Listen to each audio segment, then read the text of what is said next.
Bienvenidos a Zona Hawks. Bienvenidos a vuestro canal sobre los Atlanta Hawks en español. Mi nombre es Arturo Díez y hoy estamos aquí con otro episodio más del podcast y hoy tenemos un par de temas interesantes a tratar. Uno que viene del último podcast, que lo dijimos, ¿no? Vamos a ver los agentes libres que hay aún en el mercado tras el cambio de situación en Atlanta con el traspaso de Kobe Bufkin. Vamos a ver qué tal están en el cap, repasaremos un poco y qué agentes libres son interesantes para estar. Y luego vamos a hablar también del beef que ha habido esta semana entre Trae Young y Patrick Beverley, de lo que empezó todo con un tweet, de los vídeos que ha habido. Así que si os interesa esa parte más, podéis saltar directamente a ella. Si no, podéis veros el vídeo entero, que bueno, seguro que va a ser interesante. Así que sin mucho más que decir, vamos directamente con el primer tema. Vamos a hablar de los agentes libres que hay, como os he dicho bien, ¿no? Y de la situación de Atlanta con respecto a esto y qué podría pasar, ¿no? ¿Qué significó ese traspaso de Kobe Bufkin? Y aquí tenéis un poco una lista de los contratos de Atlanta. Como podéis ver, realmente tenemos 10 jugadores bajo contrato garantizado. Luego Bit Crexy, Mohamed Gay y N'Faly Dante están en contratos no garantizados, pero Crexy y Gay obviamente van a seguir siendo parte de Atlanta, por lo que son 12 jugadores. Y luego N'Faly Dante le hicieron una oferta para evitar que los Rockets pudieran renovarlo, por lo que se entiende también que va a ser parte del equipo y no lo van a cortar, por lo que la situación son 13 jugadores en lo que es la plantilla en sí, y lo que deja esto en situación de salario es que el total para el impuesto de lujo que tienen los Hawks son 180 millones y el impuesto de lujo, el límite, están casi en 188, por lo que tienen unos 7,7 millones de límite. Pero para empezar la temporada hacen falta 14 jugadores, por lo que lo más probable de los jugadores que están aquí abajo, ¿no?, es que Caleb Houstan, el alero que estaba en Orlando el año pasado, sea el que firme el contrato mínimo y entonces los Hawks tengan unos 5,5 de espacio de luxury tax, ¿no?, de impuesto de lujo, y tengan una posición más para poder rellenar. Pero no tiene por qué, ¿no? Y aquí es donde vamos a entrar en la flexibilidad que esto podría ser para los Hawks. Si los Hawks salen con estos 13 jugadores más Caleb Houstan, o si no quieren a Houstan, a lo mejor le dan el contrato a Kobe Johnson, a lo mejor aumentan a Ndiaye, a Topping o a Wallace a un contrato estándar, que es una posibilidad, ¿no? Pero yo creo que lo más probable es que Houstan sea el jugador que vaya a ese spot número 14, teniendo en cuenta que nuestro único alero, nuestro único 3 puro es Risacher ahora mismo, por lo que lo más obvio que pase es eso. Pero los Hawks tienen posibilidades. Los Hawks no tienen por qué hacer eso, pueden hacer eso y quedarse con 5,5 millones entrada a la temporada, o pueden darle un contrato más grande a un jugador ahora mismo y no tener que fichar a uno de estos jugadores por el mínimo. ¿Cuál es la primera situación? Que simplemente eso, le den el contrato mínimo a Houston y con ello empiecen con 14 jugadores, se queden con 14 jugadores y después de ello puedan utilizar estas excepciones de traspaso que tienen, ya sea la de Bogdanovic o la de Clint Capela hasta el deadline. La de Kobe Bufkin de 4,5 millones podría ser utilizable incluso, por lo que tienen estas excepciones para hacer movimientos, para hacer cosas, y tienen esos 5,5 hasta el impuesto de lujo, que podría ser algo interesante por dos motivos. Motivo número uno, ves que estás fuerte, intentas reforzarte algo más con un jugador interesante, tal vez un base suplente, tal vez un alero suplente mejor que ves en el mercado que puedes conseguir por no mucho dinero, o a lo mejor por unos 7 millones traspasando a uno de tus contratos mínimos, y tienes ahí una muy buena oportunidad de tener a un jugador que te ayude ese mismo año.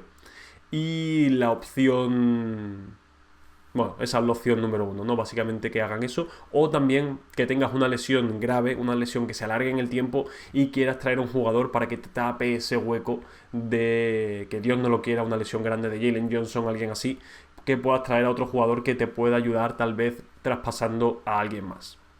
Por lo que estas son las opciones que los Hawks tienen a esa, como he dicho, esa excepción de traspaso, por lo que pueden pasar muchas cosas, pero no tienen por qué esperar, ¿no? Yo creo que esto es algo bastante posible porque, como ya hemos visto, a Onsi Sale le gusta mucho esa opcionalidad que ha mostrado con los contratos no garantizados, con el contrato de un año de Kennard, no extendiendo por ahora ni a Trae Young ni a Dyson Daniels, para tener posibilidades, para saber mejor la situación y saber mejor qué hacer. Por lo que yo creo que esto es lo más probable que pase, pero es verdad que los Hawks todavía tienen esta excepción bianual. Podrían darle un contrato de 10,23 millones a algún jugador por 2 años y eso entraría dentro del impuesto de lujo, aún dándole un contrato mínimo a alguno de estos jugadores. Por lo que es algo interesante.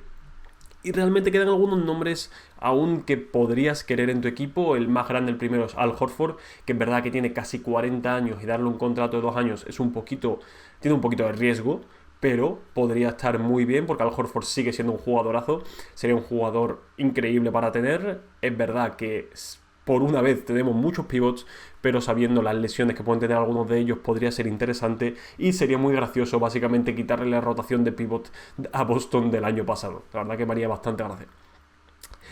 Probablemente el mejor jugador que queda. Es verdad que le han tenido ya lazos con los Warriors, que están esperando a ver lo que pasa con Jonathan Kuminga, por lo que no es tan claro, pero es una posibilidad.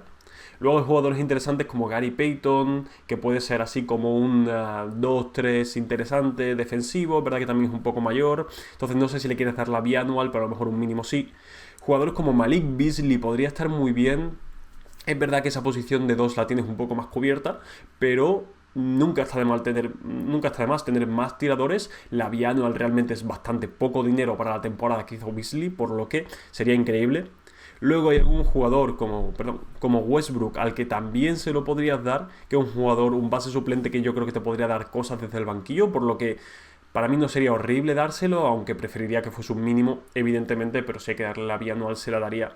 Pero no creo si no es un jugador como Malik Beasley o Al Horford, no creo que le vayan a dar la bianual, porque eso ya te quita un par de billones para el año que viene, o 5 millones para el año que viene, que pueden ser muy importantes para manejar el cap, para manejar las renovaciones que tienen todavía pendientes, por lo que yo creo que tiene que ser uno de estos jugadores. Otro jugador que no sale aquí, pero también es un agente libre y podría ser interesante, es de Anthony Melton. Creo que Melton también es un jugador bastante interesante en esa posición de 1-2, al que se le podría dar la bianual, pero es verdad que el año pasado tuvo una lesión en el Aquiles y daría un poquito de miedo hacerlo. Y con respecto al resto de jugadores, evidentemente ya a final de septiembre no queda prácticamente nadie.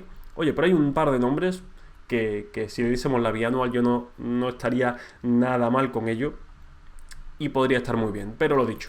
Lo más probable es que simplemente le den un mínimo a alguno de estos jugadores, muy probablemente Houston, y empecemos con 14 jugadores y con algo de flexibilidad de cara a los traspasos que pueda haber de aquí al deadline. Pues así que eso es un poco todo de la situación, de la flexibilidad al final que ha dado el traspaso de Bafkin y de la opcionalidad que le da a si sale ahora mismo y de cara también al resto de la temporada. Sobre todo lo dicho, por si pasa algo en el sentido de queremos mejorar al equipo aún más porque lo vemos muy bien, o ha habido una lesión grave y hay que tapar ese hueco.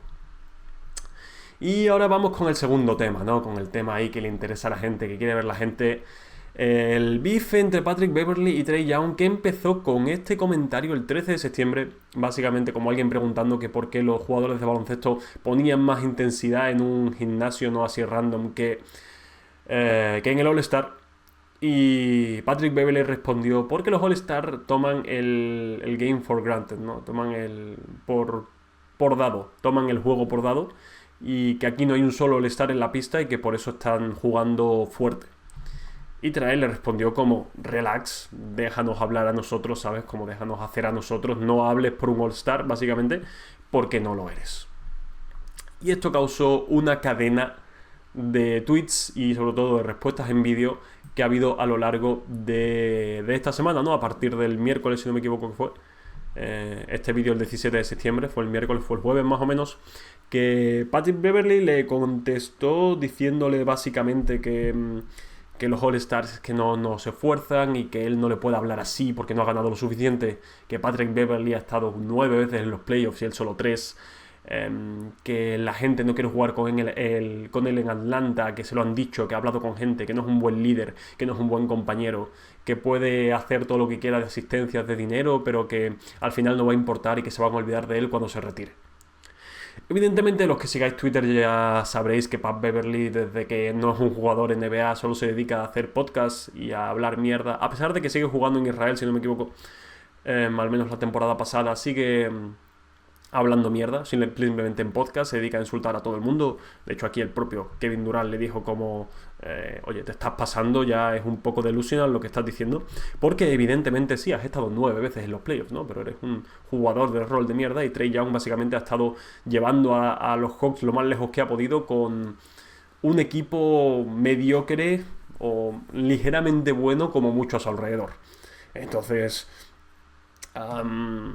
y muchas veces de estas que Patrick Beverley dice que ha llegado a los playoffs no estaba prácticamente ni jugando, por lo que evidentemente es mierda.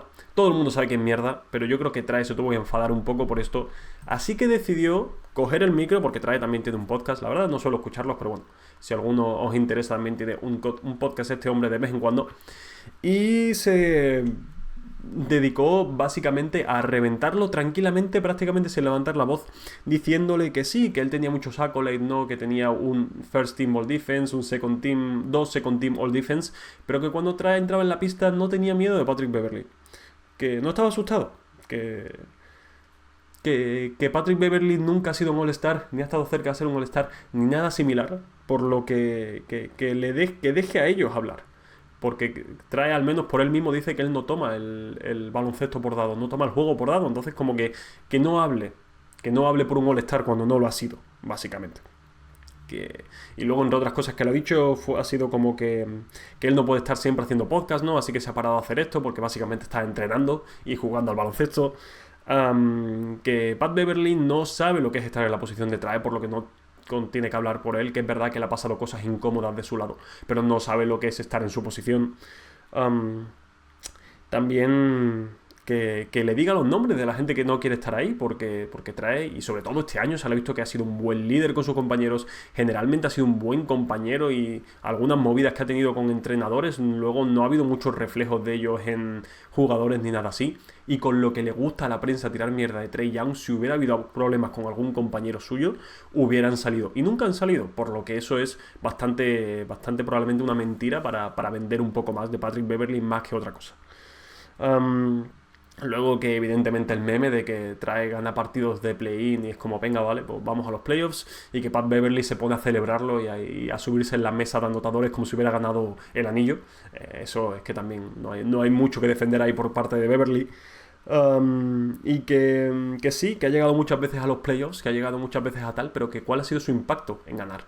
Que muchas veces estaba siendo carrileado, no estaba siendo llevado ahí, y esas victorias las conseguían los All-Stars con los que él estaba en el equipo, no Patrick Beverley de por sí. Ese momento del vídeo también es como, dice que tú has promediado 7 puntos en los playoffs, y dice, ¿qué coño estoy haciendo eso? Y se va. Y que básicamente al final, para ya terminar el roast, le dice que si Patrick Beverley quiere su amor y sus likes y sus subs y sus cosas, que se lo lleve, que tenga ese momento de atención, que él tiene que prepararse para la temporada y que no puede estar haciendo esas mierdas todos los días. En general, un poco de beef, porque yo creo que le apetecía. Trae Young probablemente no tiene ninguna necesidad de hacer esto. Todo el mundo sabe que Patrick Beverley simplemente suelta mierda por la boca, pero yo creo que a Trae le apetecía. Le había tocado un poco las narices ya que le hubiese respondido en vídeo, le hubiese dicho esas cosas cuando son categóricamente mentiras. En el vídeo generalmente le responde tranquilo, aunque se nota con un poco de pique ahí por detrás de que, ¿qué estás diciendo? Como toda la esfera NBA ya sabe que Patrick Beverley vive de la atención y de decir cosas así, como un Gilbert Arenas más, como un Stephen A. Smith más, porque es lo que vende en la NBA, pero pues de vez en cuando se cabrean y quieren responder, y esta ha sido su manera de responder. Yo sinceramente creo que tampoco hacía falta, si no hubiese querido, hubiera estado viendo responder.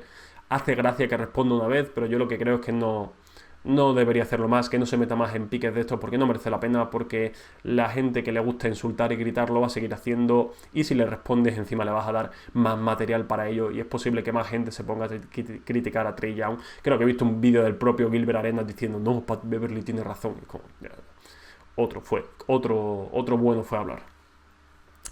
Así que esto es un poco, y bueno, Pat Beverley ha vuelto a responderle en un podcast que también lo ha hecho él, diciendo como, no, es que no has hecho nada, así que hasta que hagas algo hay que criticarte, y que yo te critico, yo que he estado en la NBA y que he dejado una marca en la NBA, y que la gente estaba riendo como de cómo que has dejado una marca en la NBA, ¿qué marca? Y la gente, bueno, la marca que ha dejado llorar en un partido de play-in y el meme de enseñándole la cámara. que básicamente que haga lo que quiera, pero hasta que no consiga ganar más, va como que no merece ese respeto. Y por cierto, detalle importante, Pat Beverly es una de esas personas que tiene una pintura de sí mismo en su salón. Eh, pues, no me extraña nada, muy esperable, ¿no? Así que nada, esto ha sido un poco todo lo que tenía que contar. La verdad que mi opinión de este beef, lo dicho. Patrick Beverly suelta mierda atrás y le apetecía contestarle y le ha contestado y ya está, pero a esta gente es casi mejor no decirle nada, pero yo entiendo que de vez en cuando molesta. Y si también tienes tú tu propio podcast y tu propia manera de sacar y de poder comunicar las cosas, pues te apetece hacerlo, pero evidentemente aquí prácticamente nadie que sea coherente está del lado de Patrick Beverly, porque todo el mundo sabe que simplemente está diciendo mierda. Porque para eso tiene un podcast y para eso hay que hacerle caso. Así que este va a ser todo el caso que le hagamos, al menos desde mi lado, a Patrick Beverly. Y espero que no entre más en muchas mierdas, pero me apetecía comentarlo porque creo que es algo que merecía al menos decirse. Y como estamos a final de septiembre y hay pocas cosas de las que hablar, oye, me ha servido para meterle un poquito más de tiempo al podcast. Así que espero que no os haya aburrido, o si de lo contrario os ha gustado, yo qué sé. Podemos siempre seguir hablando de estos rumores y de estas cosas. Lamentablemente siempre serán alrededor de Trae y de sus problemas y todo.